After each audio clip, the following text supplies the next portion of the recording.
Ahora sí abordamos nuestra conferencia de esta mañana, Génesis capítulo 5, y es una serie que he venido compartiendo los últimos domingos en el norte, aquí en Toluca. Las conferencias anteriores las pueden ustedes conseguir, pero voy a dar un resumen de lo que estamos viendo, porque Cristo comparó una generación. ¿Qué generación escogió Cristo en el pasado? No escogió los tiempos de David, ni los tiempos de Saúl, ni los tiempos de Ezequiel. Escogió los tiempos de Noé. Y Jesús dijo, las características que prevalecieron en los tiempos de Noé se van a repetir exactamente igual antes de que yo venga y regrese por segunda vez. Entonces, qué importante es que como estudiantes de la Biblia estudiemos qué cosa fue lo que prevaleció en los tiempos de Noé, qué características hubo, para que podamos compararlas con el tiempo en el que estamos nosotros actualmente viviendo. Y nos vamos a dar cuenta, ¿verdad?, del paralelismo impresionante que existe actualmente con los tiempos de Noé. Vimos, ¿verdad?, en primer lugar, que en los tiempos de Noé, en Génesis 6, dice la Biblia, que se multiplicaron los hombres y los hijos de Dios se mezclaron con las mujeres. Y también hemos visto que estos hijos de Dios en el hebreo Ben Elohim no eran seres humanos, no eran los descendientes de Caín que se mezclaron con los descendientes de Enos, sino que eran descendientes, ¿verdad?, de las mujeres. Y los hijos de Dios es un término que se aplica 5 veces en el Antiguo Testamento, única y exclusivamente a los ángeles. ¿Qué pasó en los tiempos de Noé? Bueno, Satanás, sabiendo que en Génesis 3:15 se promete que la semilla de la mujer iba a aplastar la cabeza de la semilla de Satanás, Satanás ha intentado desde esos tiempos de Noé de evitar que naciera el Mesías. Y el primer ataque que Satanás lanzó contra la raza humana, esto es impresionante ante la ciencia del siglo XXI. El primer ataque de Satanás fue contra la genética de los seres humanos. Si alguien conoce la genética del ser humano, es el diablo. Hasta 1954, bueno, en 1860, Gregorio Mendel descubre las leyes de la herencia. En 1954, el doctor Crick descubre que se puede comenzar a descifrar el código genético. Y acaba el siglo XX con el genoma humano, donde el presidente Clinton premia al doctor Collins, presidente del genoma humano, para que se pueda comenzar a descifrar las millones de cosas que tenemos en cada célula de nuestro cuerpo de información. En otras palabras, nuestro cuerpo tiene más de 300 millones de células, el cuerpo humano. Billones de células tenemos, y en cada célula de tu cuerpo y de mi cuerpo se encuentra un software.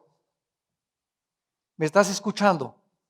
Se encuentra un código genético diseñado para que pueda reproducirse tu persona o mi persona. En cada célula de nuestro cuerpo se encuentra la información codificada que si se extendiera todo el ADN, el ácido, a ver si no me equivoco, ácido desoxirribonucleico, ahora sí le di. Si se desenrollara todo esto que es el ADN, se podría llegar a la luna ida y vuelta. Para que nos demos cuenta de la información que tenemos en el cuerpo humano. Bueno, digo, si nosotros apenas en el siglo XX comenzamos con nuestros pininos para poder descifrar este código genético, imagínense el conocimiento que tiene Satanás. Hace 2000 años, el endemoniado Gadareno, ¿se acuerdan ustedes del endemoniado Gadareno? ¿Qué tenía dentro? 6,000 demonios. Porque cuando Cristo se acerca y le dice, ¿cómo te llamas?, ¿qué le contesta? Legión. Y una legión constaba de 6,000 soldados. Y cuando Cristo le dice al endemoniado Gadareno, ¿cómo se llama? Contesta uno y le dice, me llamo Legión. ¿Y saben ustedes qué tenía el endemoniado gadareno? Tenía controlados los nervios ópticos de los ojos de este ser humano. Tenía controlados sus músculos que le daban una fuerza que rompía cadenas. Tenía demonios en el estómago, tenía controlados el cerebro. Si ahorita los neurólogos están tratando también de encontrar más profundidades en el cerebro humano, Satanás tiene miles de años estudiándonos a nosotros. Entonces es impresionante cómo la Biblia nos muestra que hay un mundo invisible que nos conoce mejor que lo que nos conocemos nosotros, y que solo la Biblia nos revela la forma como podemos contrarrestar esta influencia invisible que nos rodea a través del conocimiento de la palabra de Dios. Y mientras no seamos estudiantes asiduos de la palabra de Dios y no caminemos con Dios como lo vamos a ver ahorita que lo hizo Enoc, nunca podrás encontrar la verdad ni poder descubrir la razón por la cual Dios quiere que tú sigas viviendo. Entonces, en Génesis 6 viene este ataque. En segundo lugar, se pervirtió la genética. Muchos dicen que, ¿cómo pueden los ángeles caídos mezclarse con las mujeres cuando Cristo dijo que seríamos como los ángeles que no se casan ni se dan en casamiento? Bueno, Cristo está hablando, ¿verdad? No está hablando de los ángeles que están totalmente sueltos, está hablando de los ángeles que están en el cielo. Ahora, no estamos hablando que se casaron los ángeles con las mujeres, sino que de alguna manera, por el conocimiento que tienen de la genética humana, los ángeles, de alguna manera pervirtieron o alteraron el ADN, el ácido desoxirribonucleico que tenemos en cada una de nuestras células. Y mientras más avanza la ciencia y más avanzamos en el conocimiento que nos rodea, nos damos cuenta que la Biblia tenía razón. La multiplicación de los hombres, ¿cuándo se dio? Cuando Cristo vivía hace 2000 años, 1 millón de personas había en el mundo. Hasta 1860 hubo 2 millones. Pasaron 18 siglos para que llegáramos a los 2 millones. De 1860 a 1910 subimos a 3 millones y medio de personas. En los 30 a 4 millones, y más o menos de los 30 al siglo XX somos actualmente aproximadamente 6.500 millones de seres humanos. En los tiempos de Noé, la gente comenzó a multiplicarse, hubo perversión de la genética humana y prevalecía la violencia, el crimen, los secuestros y los robos. Y más que nada, la inmoralidad. Entonces, estamos estudiando todas estas cosas que han rodeado esta generación porque resulta sumamente interesante. Y veamos ahora que vamos a abordar el tema de Enoc en el capítulo 5 del Génesis. Dice el versículo 21, vivió Enoc 65 años y engendró a Matusalem.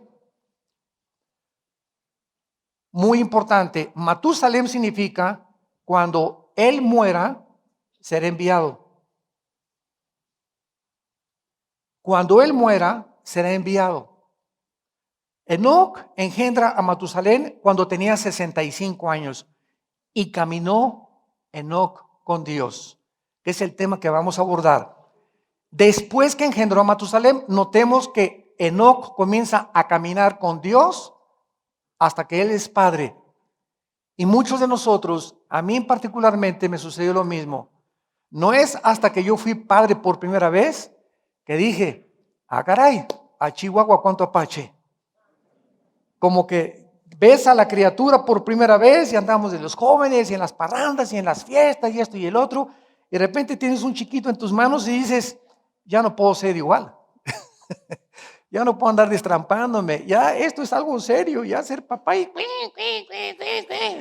¿verdad? Y cambia tu vida, y si no cambia es porque eres un irresponsable de primera, o porque no has madurado lo suficiente para darte cuenta que es un gran privilegio y una enorme responsabilidad ser padre.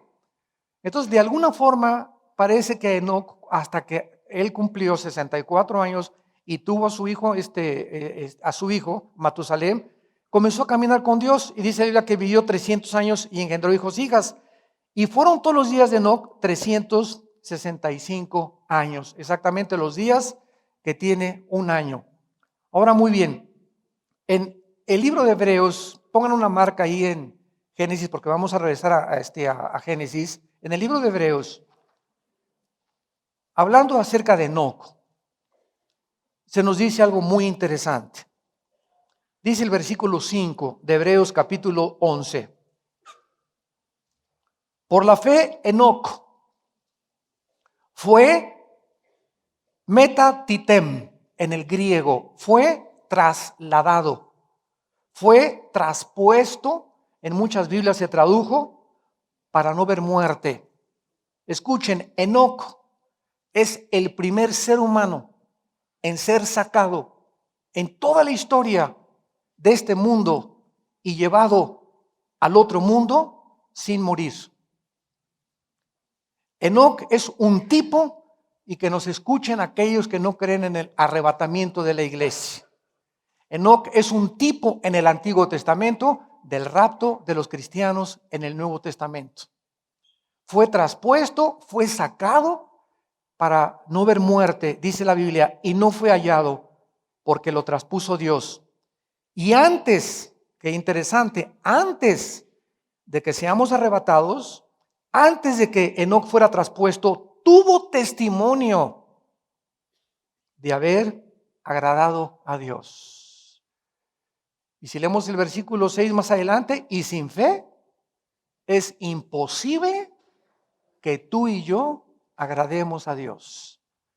Entonces, si vamos a comenzar a estudiar la Biblia y a querer contarnos que vamos a formar parte del arrebatamiento de la iglesia, más te conviene y más te vale, ahora que estás escuchando estos estudios, de que tú estés seguro o segura de que tu vida está agradándole a Dios. Porque es muy fácil autoengañarnos y creer que somos cristianos porque vamos a la iglesia, o creer que somos cristianos porque cumplo de vez en cuando, pero tenemos que entender, ¿verdad?, que, como lo vamos a ver a continuación, que tenemos que caminar con Dios. Por eso Enoc fue sacado y traspuesto para no ver muerte. Enoc brincó el río, llegó al otro lado sin mojarse. Y creo que somos nosotros la generación que vamos a ser arrebatados hoy, en la noche, mañana, el mes que entra, no sé. Pero estoy seguro que seremos nosotros la generación que formamos parte del arrebatamiento de la iglesia. Que no vamos a saber lo que es morir. De repente, en un abrir y cerrar de ojos, en milésimas de segundos, millones de personas van a desaparecer de este planeta. Y se quedaron ahí tus ropas y volteas, ¿dónde está Chencho? Chencho desapareció. Y Chencha pues tampoco está y te quedaste tú.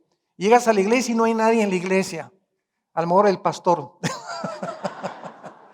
Porque estoy seguro que también hay muchos pastores que no son pastores, ¿verdad? Hay de todo en la viña del Señor. De todo hay en la viña del Señor.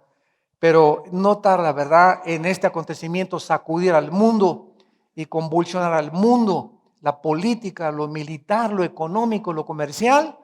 Y entonces, ante este mare magnum y ante esta confusión, un hombre se va a levantar en Europa trayendo la solución a los problemas económicos, morales, militares del mundo, llamado el anticristo.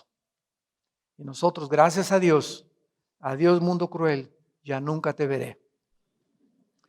Bueno, regresamos ahora a Génesis y vamos a ver entonces que no cabe duda que el ejemplo de Enoc para nosotros, los que hemos alcanzado vivir en estos tiempos tan emocionantes, es un ejemplo a seguir. Para poder asegurarnos y confirmar que además de las inmensas y grandiosas bendiciones que nos acompañarán al caminar cerca de Dios, podemos estar calificados, porque no todos los que me dicen Señor, Señor, entrarán al reino de mi Padre. Señor, hicimos milagros. ¿Cuántos hay ahorita que campaña de sanidad y todo y creemos que todos son cristianos o que los milagreros son cristianos? Señor, hablamos lenguas. Señor, todo esto está en Mateo 7, 21 al 24. Hicimos esto, hicimos aquello, y les diré, nunca los conocí, porque nunca hicieron mi voluntad. La iglesia de Éfeso, ¿se acuerdan? Apocalipsis capítulo 2. ¿Qué hizo la iglesia de Éfeso? Señor, somos pacientes, hemos sufrido por ti, hemos hecho esto, hemos hecho aquello, hemos probado. Porque ahorita hay una apostolitis. Ahorita por todos lados se están nombrando apóstoles, Virgen del Socorro. Después de casi 19 siglos sin apóstoles, que fueron los únicos que estuvieron en el primer siglo, ahorita ya se están autonombrando apóstoles. Y como les digo, yo no encuentro tu nombre en Apocalipsis 21, hijo. ¿Cómo te llamas? Pues me llamo Filomeno. Pues no está aquí Filomeno. Están los nombres de los 12 apóstoles del Señor nada más. Hay un apostolado que es la forma de servir a Dios, pero apóstoles fueron a manos de Jesucristo. Y dice en Efesios, y aún nos nombró apóstoles, profetas, etcétera, etcétera, pero versículos anteriores dice que los apóstoles fueron el fundamento de la iglesia. Entonces ya no hay dos fundamentos que poner, el fundamento fueron los apóstoles de Cristo, y después siguen los profetas, maestros y pastores, pero los apóstoles tenían que ser apóstoles habiendo estado con Cristo desde el bautismo hasta su resurrección y su ascensión, para que fueran nombrados apóstoles. Y dice en Apocalipsis, ¿verdad? Has probado los que dicen ser apóstoles y no lo son. Desde el primer siglo de la era cristiana, ya gente se estaba levantando nombrándose apóstoles. Y la misión de los apóstoles nunca los apóstoles en ninguna iglesia que fueron, nombraron apóstoles. Nombraron diáconos, nombraron pastores y nombraron obispos. Nunca volvieron a nombrar a nadie apóstoles. El último fue Pablo. Y el Pablo se considera en 1 Corintios 15, dice, soy como un abortivo, porque para ser apóstol tenía que haber estado desde el tiempo del bautismo de Juan. Pero Pablo vio a Cristo cuando se le apareció, Hechos 9, en el camino a Damasco. Y de Pablo en adelante, ¿verdad? Ya no hubo más apóstoles, porque fueron los escogidos con Dios y los que estarán con Él también en el libro de Apocalipsis en la Nueva Jerusalén, que son el fundamento de la Nueva Jerusalén. Entonces, todas estas doctrinas que están entrando a la iglesia por todos lados, el pueblo las está recibiendo y se las come y las cree. Yo el otro día llegué a una reunión ahí en Dallas que me invitaron y me dijeron, hermano, le presento al apóstol número tal. Y me hace así el hermano, ¿verdad? Mucho gusto. ¿Y usted qué es? Le dije, yo no soy nadie, le dije, soy un siervo de Cristo nada más, el último de las personas de Cristo. Ay, sí, sí, creo que usted no es apóstol ni profeta. Le dije, no, fíjese que no, nada más soy un siervo y soy un siervo mal educado, le dije. Pero ya todos se presentan como apóstoles o yo soy el profeta fulano de tal, etcétera, etcétera. Y dice la Biblia, ¿verdad? Que te alaben los demás y no tu propia boca. Cuídate de autoexaltarte y de autonombrarte o ponerte en una posición que no te ha dado el mismo Señor. ¿Cuándo comenzó este movimiento apostólico? En el 2001, cuando un hombre en California llamado Peter Wagner, una profeta, dice que le puso manos y le dijo, tú eres el ungido de Dios. Él fundó la coalición de apóstoles en California, cobrando $350 para que te inscribas y te den el apostolado. Este movimiento llegó a Sudamérica, a la ciudad, al país de Guatemala, y se juntaron ahí en una conferencia, en un estadio, y se autonombraron apóstoles la mayor parte de las personas, y se fundó un club de apóstoles donde se sigue teniendo que mandar una cuota para que puedas tú seguir siendo apóstol. Virgen de la Macarena.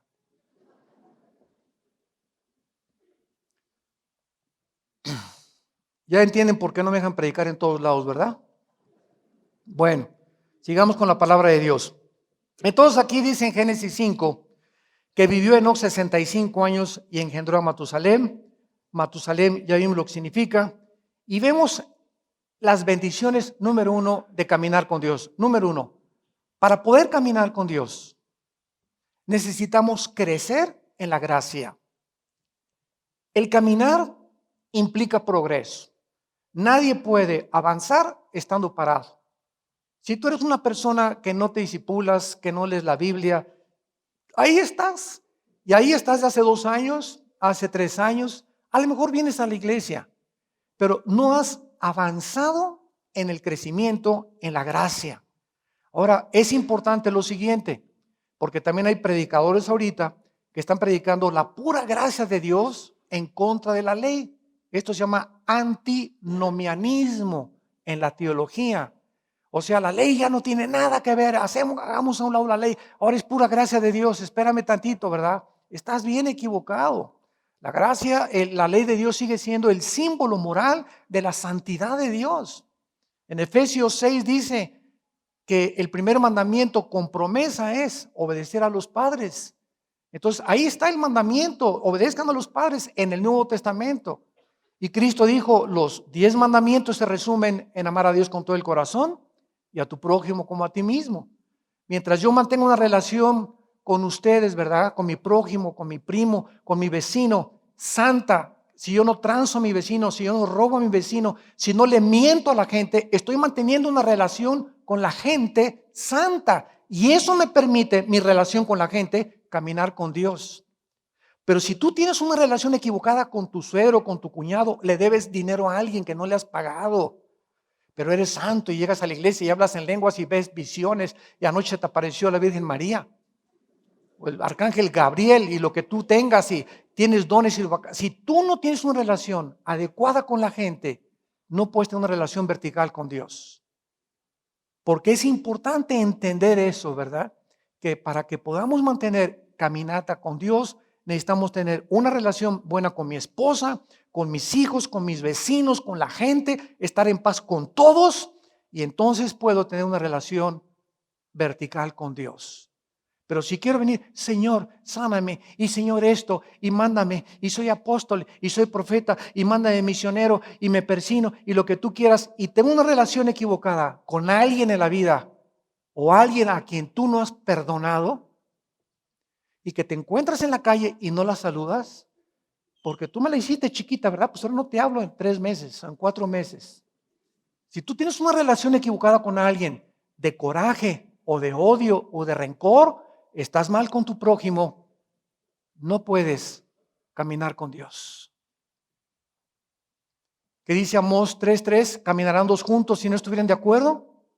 ¿Quieres caminar con Dios? Perdóname, dice Dios. Deja tu ofrenda. No me traigas nada. Pídele perdón a tu esposa, pídele perdón a tus padres, pídele perdón a tu pastor. Paga y comienza a tratar de pagar lo que debes. No trances a nadie, no engañes a nadie. Al que le mentiste, dile la verdad. Y si tú haces eso, puedes caminar conmigo, porque yo soy un Dios santo. ¿Cuál es el problema de la gente? Que no entendemos la santidad de Dios. La tomamos muy a la ligera. Dios nos perdona todo, es verdad, mientras haya arrepentimiento. Es verdad, Dios nos perdona todo mientras haya arrepentimiento de nuestra parte. Entonces, caminar, dice en Santiago 4:6, Dios da gracia a los humildes. Dios da gracia a los humildes. Y no está hablando de la gracia santificante. La gracia santificante es cuando yo creo en Cristo, por gracia soy salvo. Esa es la gracia santificante. Muy bien, por gracia soy salvo, ya soy cristiano. Ahora, si quiero seguir caminando con Dios, necesito esa gracia que me salvó, necesito seguirla recibiendo para poder caminar con Dios. Y esa gracia la sigo recibiendo como una lluvia mientras más me humille delante de Dios y de mi prójimo. Pero a mucha gente no le gusta humillarse delante de los demás. No, yo que me voy a humillar delante de mi esposa, que ella se hinque y me pida perdón. Yo no que me voy a humillar delante de mis padres. No, yo que le voy a tener que pedir perdón. No, yo porque voy. Y esa actitud. Y llegas a un estacionamiento y estacioname en mi carro. ¿Y quítese de ahí? ¿Y usted quién es? Llegas aquí a la iglesia y los edecanes te dicen, no se siente ahí. ¿Y qué no sabes quién soy yo? Hijo del Richelieu. Todas esas actitudes son ridículas para un hijo o una hija de Dios. Que alguien se crea algo o que crea que tiene el derecho que los demás lo tienen que servir o que los demás son mozos y mozas tuyas y que te tienen que inclinarse porque tú eres papucho de papuchos. ¿Sabes una cosa? Vete mejor con los mormones. O inscríbete mejor en el Partido Comunista. Pero en la iglesia cristiana tenemos que seguir los ejemplos de nuestro Maestro, que se inclinó, Él, el creador del universo, sustentador de todo lo que existe, de las estrellas y los planetas, baja del cielo y se hinca ante hombres como nosotros, corruptos, que provenimos del polvo. Se hinca el Creador ante nosotros a lavarnos los pies. ¿Y tú? ¿Eres más que Él? ¿Te crees más que Él? ¿Sabes por qué lo hizo Jesús? Porque ahí está el secreto de la grandeza, en la humildad, en nunca sentirte más grande que nadie. Aunque seas ingeniero, doctor, presidente de la República, no importa el dinero que tengas o el puesto que hayas alcanzado, nunca te sientas más grande que nadie. Nunca trates a nadie, ni a tus sirvientes con la punta del pie, ni a tus empleados, ni a los que se acercan a ti. Nunca lo hagas, porque dejarás de ser humilde y automáticamente de recibir la gracia de Dios. Ahora, si la gracia de Dios la recibimos al ser salvos y al comenzar a caminar con Dios, necesitamos más esa gracia. ¿Para qué quiero esa gracia de Dios? ¿Por qué necesitamos seguir recibiendo esa gracia de Dios todos los días? Que viene a través, mientras más humilde nos vea Dios, más gracia recibimos. ¿Por qué la necesitamos? Porque la gracia de Dios es para poder tener el poder de hacer su voluntad. Apúntalo. Tú que sabes todo ya. La gracia santificante, ¿verdad? Es el poder que Dios nos da para que hagamos su voluntad. En otras palabras, yo mañana voy al trabajo, mañana voy a la escuela y voy a necesitar aconsejar a mi hijo, voy a necesitar aconsejar a mi esposa, voy a tener una junta con mis empleados, voy a tener una reunión con mis pastores, voy a tener una reunión con mis primos en Navidad. Y para todas estas cosas, ¿quién es suficiente? Necesito tener sabiduría para hablarles a mis empleados, para manejar el presupuesto de mi oficina, para saber cuándo cambiarle el aceite a mi coche, para saber qué carro voy a comprar, qué invertir, si invertir en esa casa, si no invertir en esa casa. Para todas las decisiones de la vida que tomemos, necesitamos la gracia de Dios. Y si tú haces algo en la vida, o tomas una decisión, o compras algo en la vida, o aceptas como novio a alguien también, o una novia, o te casas con aquel que le dicen el cocodrilo de Apatzingán, o te casas con la que le dicen la leona de Tepito, con alguien equivocado, te vas a arrepentir toda tu vida, porque cuando escogiste ese hombre o esa mujer, o escogiste esa compra, o tomaste esa decisión, no lo hiciste guiado por la gracia de Dios, sino por tu carne. Y miren que nos vamos a lamentar, nos vamos a arrepentir, porque de lo que nos arrepentimos todos los días son de decisiones que tomamos en el pasado sin haber consultado a Dios. Y llegaste con el pastor sin la gracia de Dios. ¿Verdad que Juan tiene cara de John Travolta, pastor? ¿Verdad que sí me conviene? Mire, tiene buen coche y tiene buena profesión, ¿verdad? Y pues yo ya tengo más de 25 años y me dicen que ya se me está yendo el camión si no me caso ahorita. Entonces, por la presión y por lo que tú quieras, y el pastor dice, no, chiquita, no lo hagas, mira, tiene cara de John Travolta, pero tiene ojos, ¿verdad?, de caimán. Entonces, no. Y cuando alguien ya se decide hacer algo, porque ya no te interesa, sino que buscas que un pastor te dé la corriente y te siga la corriente, es cuando hacemos las cosas lejos de la gracia de Dios y nos va como en feria. Nos va como en feria. Y muchos de ustedes ahorita se lamentan. Si algo tienes que lamentarte ahorita en cualquier cosa en tu vida, es algo que tú hiciste o dijiste que no lo debiste haber hecho ni haberlo hablado. ¿Y por qué lo hiciste y lo dijiste? Porque lo hiciste sin la gracia de Dios. ¿Por qué? Porque en ese momento no estabas caminando con Dios. Cuando entendemos esto, entra el temor de Dios a nuestra vida. Y el temor de Dios es el principio de la sabiduría. Proverbios 1:8. Es el principio de la sabiduría. ¿Y qué es el temor de Dios? Saber que cuando cada día que yo me levanto, no puedo hacer nada, tomar una decisión, nada sin ti, Señor. Separado de ti, Padre, lo confieso, no puedo hacer nada. Somos tan vulnerables, somos tan tontos, somos tan cabezones, tan tercos, que siempre vamos en contra de lo que Dios nos dice. En segundo lugar, el segundo resultado al caminar con Dios es que vamos a crecer en su conocimiento.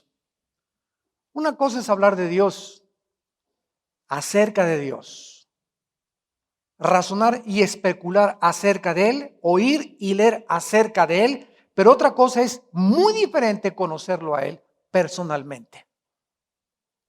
Yo puedo ahorita sentarme con una persona y, oye, ¿qué te parece el rey de España? Bueno, pues mira, es esto, es alto y está casado con la reina Sofía y le gusta la equitación y le gusta esto y el otro y por acá, por allá y bla, bla, bla. Y la persona me pregunta, ¿y le conoces personalmente? No, lo que yo te digo es lo que he leído y lo que he visto en la televisión y en las revistas del rey de España, pero yo nunca he tenido un contacto con él. Entonces, esto se llama un conocimiento, ¿verdad? Superficial. Entonces, hay mucha gente que habla de Dios y fue Cristo y nació hijo de María, y nació en Belén, y la Biblia dice esto, etcétera, etcétera. Pero hay muchas personas entre ustedes, ojalá que no sean la mayoría, que no tienen una relación personal con Él, viva y dinámica todos los días en oración. Han oído hablar de Él y hasta teólogos, hay teólogos que salen del seminario teológico graduados con el PhD, ¿verdad? El doctorado en teología sin conocer a Dios. Yo hace muchos años, algún día les conté, que me invitaron a un debate aquí en México, o sea, fue en 1995, 96, parece que fue esa época, con un hombre muy, muy letrado en México. Y lo puedo decir porque ya se murió, ¿verdad? Se llamaba Ernesto de la Peña. Él es un hombre que tradujo el Nuevo Testamento al griego y del griego al español. Un hombre inteligentísimo, Ernesto de la Peña, famosísimo en México, de los grandes intelectuales que ha habido. Y me invitaron a tener un debate con él en el radio. Entonces, cuando me dijeron que él había traducido el Nuevo Testamento, dije, me voy a encontrar con un brother, ¿verdad? Pues es un hermano, tiene que ser, tradujo el Nuevo Testamento.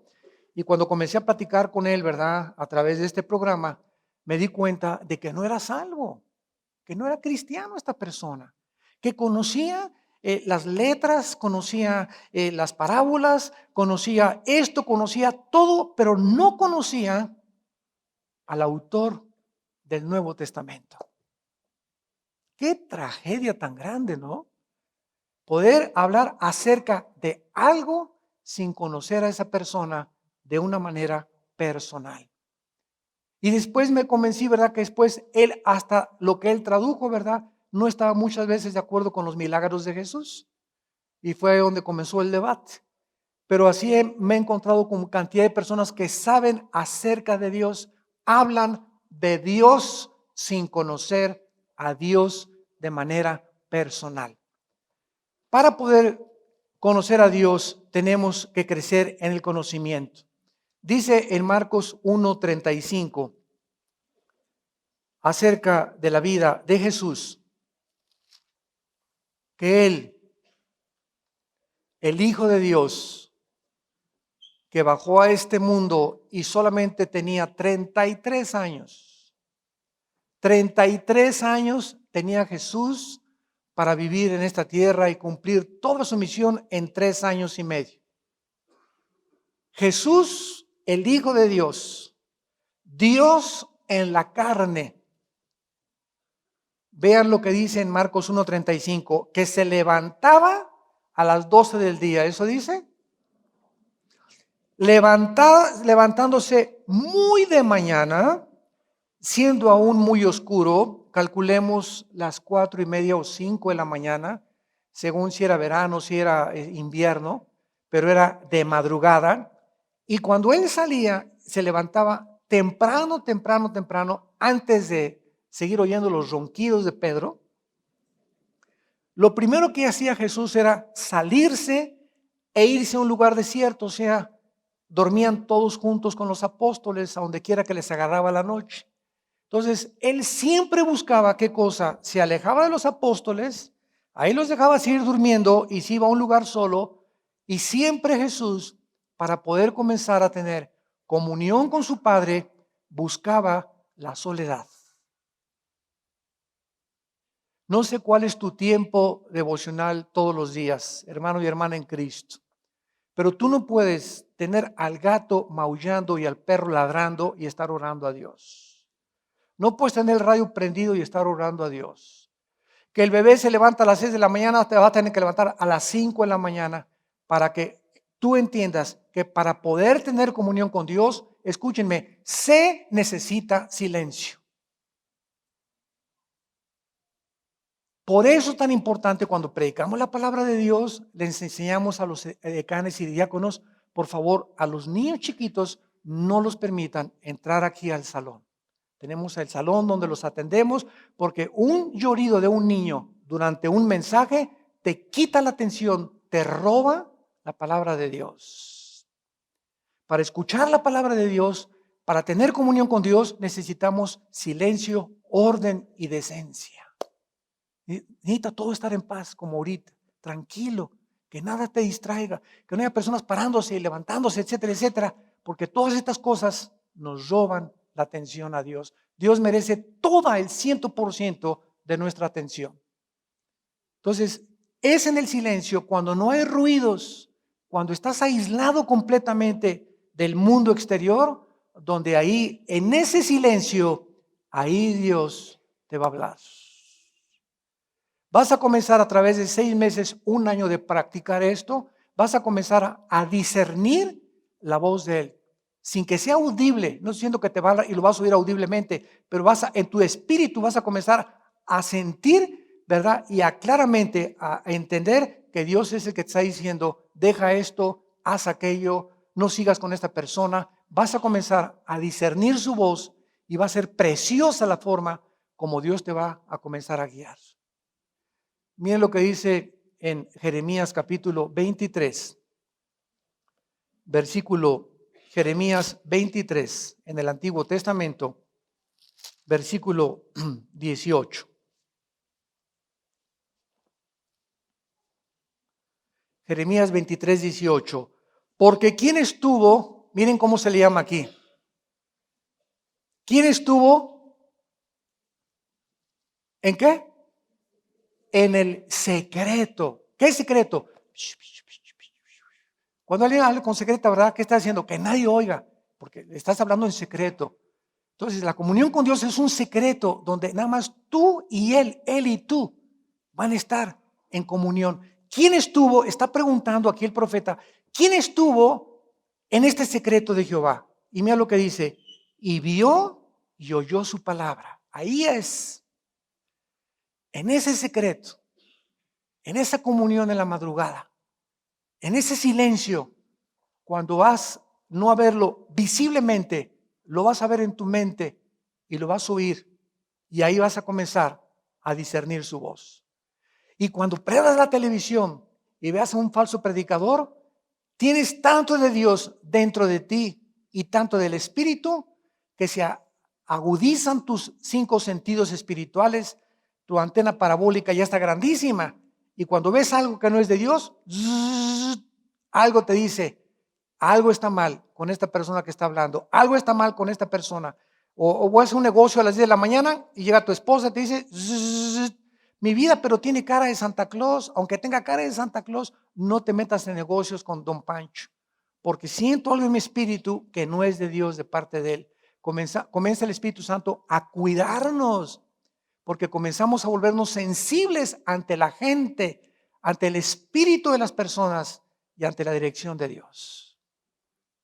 Qué bendición caminar con Dios. ¿Cuántos problemas nos evitamos? ¿Cuántas lamentaciones nos evitamos si le dedicamos todos los días, la disciplina a caminar con Él.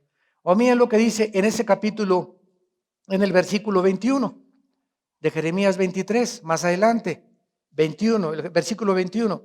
No envié yo a aquellos profetas, está hablando de los falsos profetas Jeremías, como los hay ahora por todos lados. Dice, yo no los envié, dice Dios, pero ellos corrían. Yo no les hablé, mas ellos profetizaban. Pero si ellos hubieran estado en su secreto, si nosotros tenemos comunión con Dios, si nosotros disciplinamos nuestra vida para vivir cerca de Dios, habrían hecho oír mis palabras a mi pueblo, a tu hijo, a tu esposo, a tus amigas, y lo habrían hecho volver de su mal camino y de la maldad de sus obras. ¿Cómo puedo yo exhortar a mis hijos si lo que les estoy diciendo no viene de Dios? Pero si yo tengo comunión con Dios y me levanto en la mañana y hablo con mis empleados o con mi jefe o con mi novia o con mi novio o con mi esposa, cuando yo esté hablando y me pongo en comunión con mi prójimo, el Espíritu Santo me va a poner palabras y me va a dar sabiduría para la decisión que tengo que tomar. La voy a tomar guiado porque estuve con Dios hoy en la mañana. Pero ¿cuántos de ustedes se levantan en la mañana y, Padre nuestro que estás en los cielos, amén? Saca la estampita de Judas Tadeo, ¿verdad? Y te vas a tomar el metro, ¿no? Y así quieres que las cosas que te salgan bien. Y te casaste mal, y compraste mal, y esto y el otro, y después ya en la iglesia vas. No, Dios me falló, espérame tantito, Dios no te falló. Tú nunca entendiste lo que significa caminar con Él. Y ese es el problema que existe en muchas iglesias, ¿no? Que no saben caminar con Dios. Mientras más le conozcamos, más nos vamos a maravillar de su poder, de su grandeza, de su majestad, más nos va a cuidar. Miren en Job capítulo 42, antes de los Salmos está el libro de Job, para que no se vayan a Apocalipsis. Y dice en Job capítulo 42, Job era un hombre que amaba a Dios, era un hombre que hacía sacrificios a Dios, holocaustos a Dios, vivió en tiempos antes de la ley, en la época de los patriarcas. Todavía Moisés no le daba la ley al pueblo de Israel. Para que ustedes se ubiquen en el contexto en el cual vivió Job. Y Job hacía sacrificios y todo, y era un hombre que agradaba a Dios, y de repente, de la noche a la mañana pierde todo, menos la esposa. Y es interesante que es lo único que le deja a Dios, ¿eh? Era la que más lo atornillaba, es la que se burló de él, es la que le dijo que mejor se matara y dejara de chillar. Y sin embargo, Dios no le dice nada a la esposa, ni la critica a la esposa, y se la deja hasta el final, ¿verdad? Porque ella era el instrumento que necesitaba para humillarlo más de lo que nos hace falta. Entonces muchas veces Dios nos deja, muchas veces, Señor, te pido que si me das a una princesa voy a servirte mejor, Señor. Cámbiame esta leona que me rehuje cada mañana, Señor. Y me hace así cada mañana, antes de irme al trabajo. Y te prometo, Señor, que voy a ser me van a decir San Clodomiro de Tlalnepantla. Y creemos, ¿cuántas veces todos hemos caído en esa trampa? ¿No? Si no tengo ese novio, no esa novia, si no tú eres esposo, o ese pastor, o ese jefe de la oficina, y en este trabajo, creemos que la gente a nuestro alrededor son los obstáculos para que podamos tener comunión con Dios. Qué equivocados estamos. Porque cuando tenemos una comunión directa con Dios, ya mi felicidad y mi gracia ya no dependen de mi esposa, de mis hijos, de nadie a mi alrededor, sino en mi relación con Dios. Y no me importa que tenga la leona de Santa Julia rugiéndome, o al caimán aquí abriendo las fauces, ¿verdad? Todos los días. Ya no me van a mover el tapete, no me van a robar la comunión, nadie, porque no dependo de ellos. Dependo de mi comunión con Dios. Y si estoy en paz con Dios, estoy en paz con todos. Y puede rugirte la leona y puede gritarte el caimán y te pueden decir esto y las cosas. Nadie te puede robar tu paz, ni tu comunión con Dios. Y Job pierde todo. Entonces en ese momento, cuando comienza a caminar con Dios, Job con Dios, comienza a caminar, un año fue lo que duró. comienza Job a caminar. ¿Y por qué, Señor? Y pasaron 3. ¿Y por qué, Señor? ¿Qué pecado hice? Dime, Padre, pero me quitaste mis hijos, mi dinero. Y aparte una enfermedad de la punta de los pies a la punta de la cabeza que tenía con una concha, esas conchas del mar, es con lo que se rascaba Job, de una especie de sarna que le vino también. Y durante todo ese tiempo, Dios no le habló. Durante todo ese tiempo, Dios no le dijo por qué le estaba pasando lo que le estaba pasando. Simplemente porque el justo por la fe vivirá. El justo, el cristiano verdadero, no necesita explicaciones, sino a pesar de atravesar circunstancias que no entiende, seguir confiando en Dios. Y esto es lo que le agrada a Dios, la fe. No entiendo, pero sigo confiando en ti. Llega un momento en que dice Job, aunque él me matare, seguiré confiando en él. No entiendo por qué mi hijo se fue, por qué mi esposo, por qué me pasó esto. No lo entiendo. Y Dios nos deja muchas veces en muchos meses o semanas en la que nuestro razonamiento no nos ayuda. Y menos vas con el pastor, ¿por qué me pasó esto? Yo menos lo sé, doña Chole. ¿Verdad? Que muchos creen que somos Dios y que les vamos a decir por qué les pasan las cosas que les pasan. Lo único que te puedo decir una cosa es, sigue confiando en Él.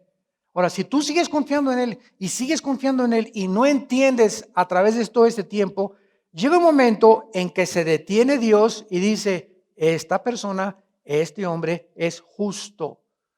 Y no te imaginas, no te la acabas, como dicen los jóvenes. No nos imaginamos cuando confiamos en Dios a pesar de las circunstancias adversas, no te imaginas cuántas bendiciones vendrán sobre tu vida. No te imaginas. Cosas que oídos no han oído, ni ojos han visto, ni han subido en corazón de hombre, son las que Dios tiene preparados para los que le aman. 1 Corintios capítulo 2. Porque si alguno quiere agradar a Dios es por la fe. ¿Y qué es la fe? Confiar y seguir confiando en Él.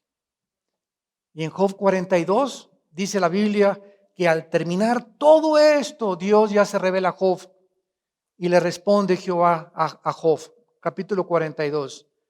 Y dice Job, yo conozco que todo lo puedes y que no hay pensamiento que se esconda de ti. ¿Quién es el que oscurece completamente el consejo sin entendimiento?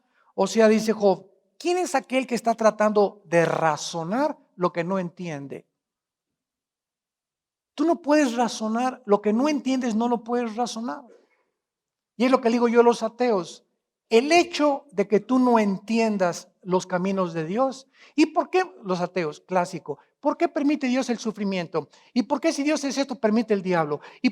O sea, no entienden los caminos de Dios. Y les digo a los ateos, el hecho que tú no entiendas los caminos de Dios no te califica para poder negar su existencia. Más bien, si fueras honesto, dirías, Señor, no entiendo lo que está pasando, dime qué está pasando. Pero decir, no, tú no existes, es pelearte con la nada, con lo invisible. Te va a sacar como Dion Teofilito, sin nunca saber ni tener explicaciones. Pero si eres honesto, Señor, no entiendo por qué estas cosas. Y ahora, ¿por qué no entiendo? Porque soy un gusano, comparado con tu grandeza y con tus pensamientos, Padre Santo, reconozco. Si tú eres Dios, eres inmensamente más grande que yo. Me humillo ante el polvo y te pido perdón. Ahora, Señor, enséñame y muéstrame qué estás haciendo, por qué lo estás haciendo, para yo tener paz. Ese es el camino del justo. Caminar por fe, caminar creyendo que lo que Dios dice tiene razón y es lo mejor para nuestra vida, aunque no lo entendamos. Dice Job, por tanto yo hablaba lo que no entendía. Cosas demasiado maravillosas para mí que yo no comprendía. Ahora dice, ahora Job, te ruego, oye y te hablaré. Te preguntaré y tú me enseñarás. Ya dejó Job de preguntarse ¿por qué? ¿Por qué? ¿Por qué? ¿Por qué se va este amigo? ¿Por qué me pasó esto? ¿Por qué aquello? Ya me voy a callar la boca. Cállese. Ahora te voy a preguntar, Señor, y dice la Biblia, de oídas te había oído, mas ahora mis ojos te ven. Ahora me aborrezco, me aborrezco y me arrepiento en polvo y ceniza. Es imposible tratar de discutir con Dios. Imagínense a un niño de 3 años con Einstein. Ay, Alberto Einstein, ¿qué es eso de E igual a mc al cuadrado? Esas son marihuanadas. Mira, niño, es la energía igual a la materia por la velocidad de la luz. ¿Y qué es eso? Aunque te lo explique, no me vas a entender porque eres un chaval. Espérate que tengas 15, 18 años y te voy a explicar cuando aprendas matemáticas, sumas, raíz cuadrada, cálculo diferencial. Vas a ir aumentando tu conocimiento, pero ahorita tu cerebro no está desarrollado para entender mi ecuación E igual a mc al cuadrado. Entonces, es igual que nosotros. A ver, Señor, ¿y por qué hiciste el diablo? ¿Y por qué aquello? Cállate, gusano de agua puerca. ¿Quién eres? O sea, ¿quién crees que es Dios, tu sirviente o tu mozo? ¿O vas a bajarlo del cielo? Siéntate aquí y ahora me vas a contestar a mí. Ahora yo soy tu abogado y te voy a acusar. A ver, respóndeme. ¿Por qué hiciste esto y el otro? Cállate. Esa es la actitud que la Biblia califica con una palabra: soberbia. Padre, te damos gracias por tu palabra en esta mañana, por guiarnos, por mostrarnos que es maravilloso poder crecer en tu gracia. Oh Dios, tu palabra nos ordena: crezcan en la gracia y el conocimiento de nuestro Señor Jesucristo. No nos quedemos enanos en el conocimiento de Dios. Hay mucho que aprender. La mente de Dios es infinita. Pero hemos aprendido, Padre, que para poder caminar en esta gracia necesitamos ser humildes, de conocer nuestra bajeza delante de ti y de los hombres también, y saber que si tú te humillaste hasta la muerte y muerte de cruz, nosotros debemos seguir tus pisadas. Padre, gracias porque de esta manera tú nos darás gracia para que podamos obedecerte y hacer tu voluntad. Y esta gracia es el poder que tú nos das, que necesitamos, que no tenemos inherente en nosotros, que viene de ti cuando caminamos contigo, cuando te obedecemos, cuando entendemos que somos tan vulnerables. Hay tanta maldad todavía en nuestro corazón, tantas dudas, tantas preguntas, que antes de que tú nos las respondas, necesitamos pasar la primaria para que nos pases a la secundaria. Y otros que están en secundaria necesitan pasar después a la preparatoria, y otros a la universidad, y al llegar a la universidad no acabamos. Hay licenciaturas, hay maestrías, hay doctorados. Señor, nunca podremos dejar de aprender y conocerte. Te bendecimos por tu inmenso conocimiento, Padre. Te alabamos y te damos las gracias porque no somos nada sin ti.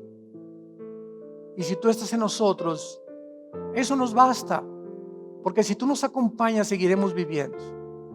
Pero si tú no vas con nosotros, de nada sirve ni siquiera vivir, porque más vale un día en tus atrios que 1000 en moradas de maldad. En esta mañana tal vez haya personas aquí en el auditorio y por la televisión que nos ven que no tienen a Cristo. Ven a la cruz. Te invito a que vengas en esta mañana a conocer al Hijo de Dios, a que hagas la paz con Dios, a que te arrepientas de tu soberbia, de tu falso intelectualismo y tus falsas ideologías y filosofías, y entiendas que hay un Dios que dio su vida en una cruz por nosotros y que abrió sus brazos para decirte que te amaba, que nos ama y que quiere que tengamos comunión con Él y que caminemos con Él. Invítalo con estas palabras a tu vida y dile: Señor, te pido perdón por mis pecados. Creo que en esa cruz abriste tus manos en mi lugar, y la ira que mis pecados merecían la llevaste tú como mi sustituto. Creo que con tu sangre preciosa me puedes lavar. Creo que a los 3 días volviste a vivir. Te levantaste de la tumba para mostrarme que esta vida no lo es todo. Hay una vida después de esta vida, donde tú me estarás esperando para enjugar mis lágrimas y coronarme y reinar contigo. Te pido, Cristo, que entres a mi corazón y te doy las gracias en el nombre de Jesús. Amén.